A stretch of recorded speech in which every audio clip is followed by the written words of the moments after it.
پروګرام کې را سره د ترنم سرخیل او له انقلابونو کړاوونو څخه راوتلی نعت خوان مشر ترانه خوان هغه څوک چې له غږ او نوم سره به ټول افغانان اشنا وي الحاج ملا فقیر محمد درویش صاحب را سره دی.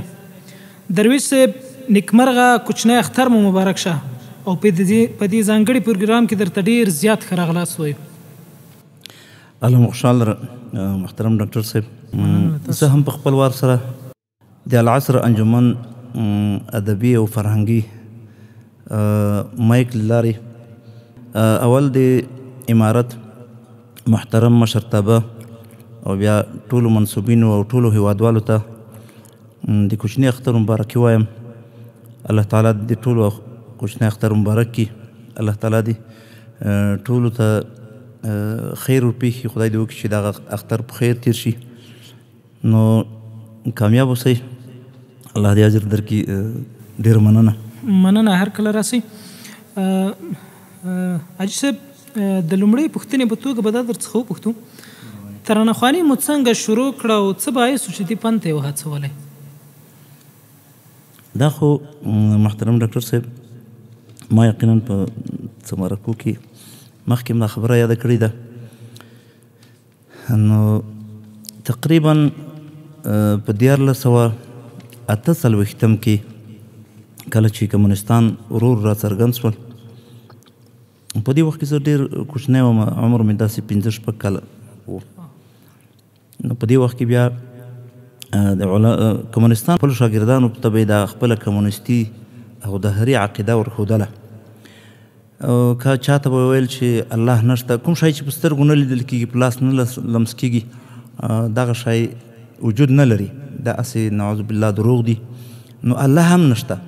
که چیرې الله جل جلاله موجود وي، لاس به یې ورته وکړو چې دا دې راټول کړي، نو فلهذا الله جل جلاله وجود نه لري.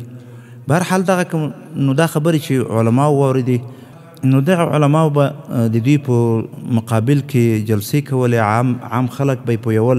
ځکه لله الحمد د افغانستان جامعه چې ده اسلامي جامعه ده او علما ډېر د اعتماد وړ مرجع ده.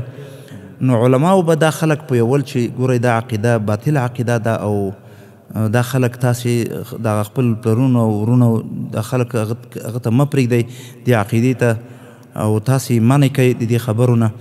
خو بهرحال د دوی په مقابل کې به ځای په ځای جلسې کېدلې او په دې جلسو کې به د موږ ماما احمد غني مسکینیار دا ډېر ښه شاعر و او ډېر ښه ترانه خوان و. هغه به اشعار جوړول په دغه موضوعاتو او بیا به یې ویل په د جلسو کې، نو موږ به هم اورېدل. نو کله به چې دی د موږ کر راغی، موږ طبعا د ما والده مبارکه د ده خور وه سکنۍ، نو د موږ مور به ورته ووایي چې ته هغه پلانکی شعر راته ووایه، موږ داسې لږ لږ اورېدو د لاسپیکر نه. او یا به ده وویل چې تاسې خورې تاسې غوږ راته ونیسئ، زه به غوږ راته کېږدئ، زه به یو شعر درته ووایم چې ما نوی جوړ کړی دی. نو هغه شعر به یې زمزمه کړلو. نو په دې طریقه سره هغه شعرونه مې اورېدل.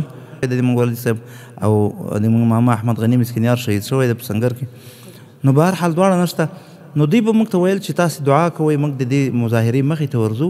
لکه نن سبا چې په دې 13 کلنه دوره کې یا په دې 40 کلنه دوره کې به چې جهاد سنګر ته به څوک تلل، نو خلکو ته به یې ووایي چې تاسو دعا کوئ سنګر کې مجاهدینو ته چې دوی د یو قوې مخې ته ورځي. داسې بهرحال نو دغسې هغه وخت د دې وخت و، نو موږ به دعا ورته کولې. دغه مطلب مې په دې کې و چې زه چونکې کوچنی وم، د 6 کالو په عمر کې وم او 7 کالو په عمر کې وم، خو دا خبره مې د هغې وخت نه ځکه په دماغو کې پخه شوې ده چې دا وخت په دې ماشومتوب په وخت کې د ډار او د ترس خبره لږه زر ذهن ته غورځي.